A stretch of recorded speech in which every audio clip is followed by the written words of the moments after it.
10 months after he left Real Madrid, Zidane was back to succeed to Solari. His first game in La Liga was against Celta Vigo.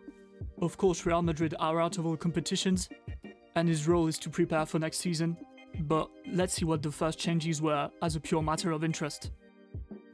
Real Madrid lined up in a 4-3-3 shape. The overweight Chicos were back in, Isco and Marcelo, very important players under Zidane, but not considered at all under Solari. And Keylor Navas was back in as well. And Celta Vigo lined up in a 4-2-3-1 formation. Let's see what Madrid did on the ball.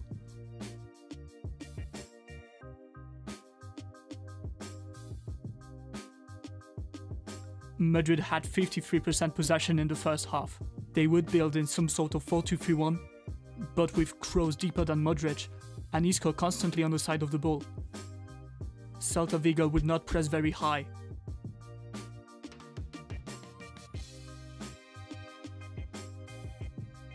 They would mainly build on the left in order to have more control. This is a very natural process because the left is the natural zone of players like Kroos, Isco, Marcelo or Benzema. Then, Madrid would switch play a lot to exploit the space on the wings.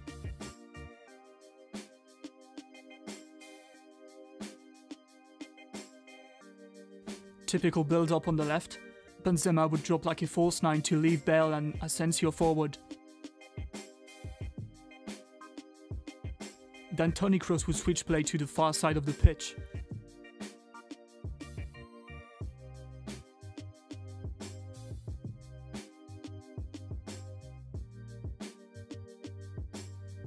They also played longer balls in the space created by players dropping.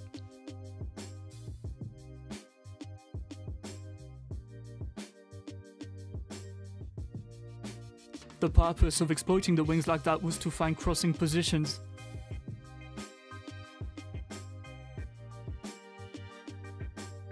And indeed, Madrid crossed a lot. There was almost no dribbling or individual actions, but many crosses, 27 in the game.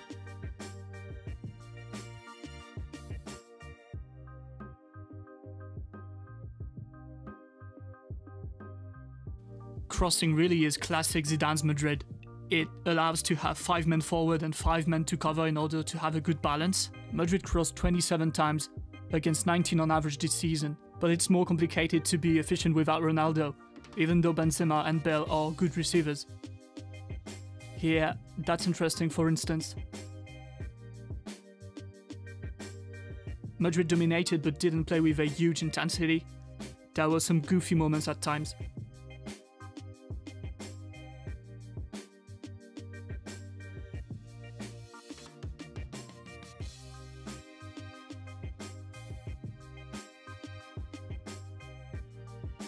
After 25 minutes, Zidane inverted Asensio's and Bale's positions. And quickly after, there you can see, Kroos is deeper and Modric is like a second playmaker. Asensio on the right and not on the left. And this brought a very interesting action with Bale hitting the bar.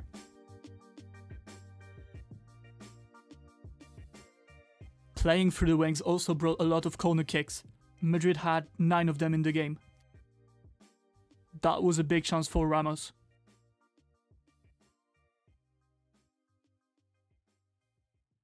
And the eventual solution for Madrid was to shoot from distance.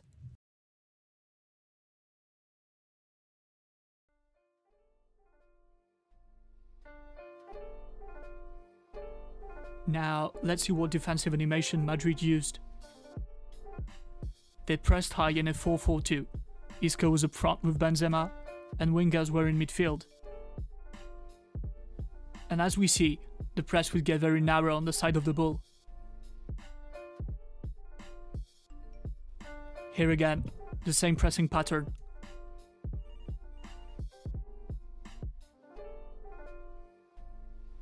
Madrid want to orientate the opponent on the wing and press on the time of the pass.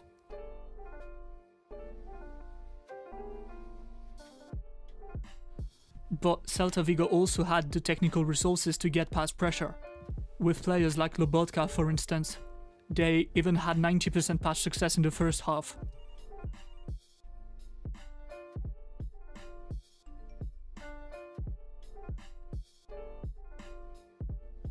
They would keep the same shape with the block in a medium position.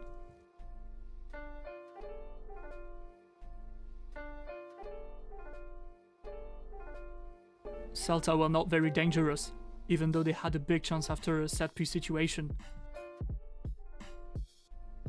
Sensational save from Navas.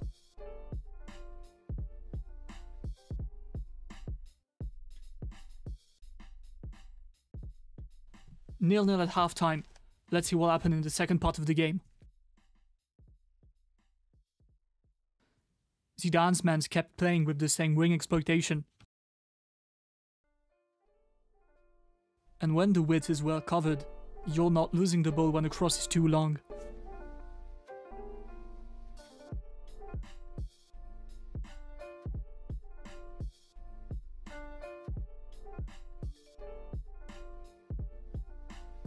Madrid were still dangerous on corner kicks. Here, Modric scores after getting the second ball, but it got disallowed by VAR review. Madrid finally took the lead after a counter-attack following a corner kick. Isco to score the goal, like a symbol. It was his first time in months he was starting a Liga game. And at the 77th minute, Madrid scored another with an assist from Marcelo. Zidane's man gave a good response to his trust.